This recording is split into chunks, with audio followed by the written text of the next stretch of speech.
Assalamualaikum guys, selamat datang ke channel aku, Kaizu sini. So, hari ni aku nak buat tutorial cara WhatsApp diri sendiri. Kalau nak tahu korang nak WhatsApp diri sendiri macam mana, korang tengok tutorial aku sampai habis. Apa pun, jom kita mulakan. Jangan boleh lengah lagi. Jom segmen kita mulakan. Intro.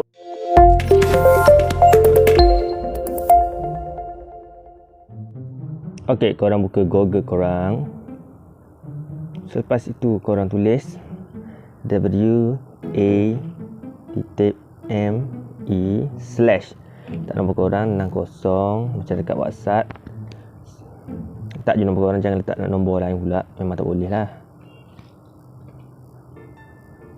Tak je sampai sudah, jangan tinggal satu pun.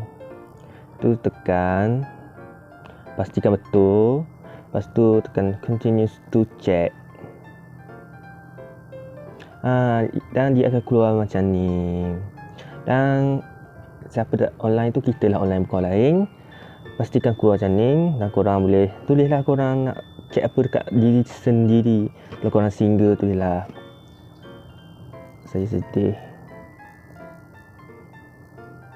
Tak payah tunggu orang tunggu nak blue tick, dia sendiri blue tick. Kalau korang nak simpan file-file korang ke, bolehlah tekan kat sini. Gambar sendiri aku tak pasti boleh ke tak. Boleh kot. Kalau korang rasa korang tengah nak menipu, main-main chat tu, korang rekam depan kawan-kawan korang, korang rekam je. Korang buat apa tu? Aku tengah main WhatsApp, padahal tipu je. Aku single. Jangan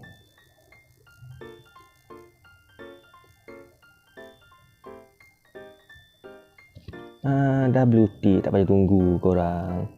Korang nak tipu-tipu masa kat kedai makan ke, tengah main telefon, korang buat macam ni je. Okay, itu sajalah tutorial untuk hari ni. Korang ini memberi manfaat kepada korang. Korang jangan lupa like, share dan subscribe. Terima kasih kerana menonton. Assalamualaikum.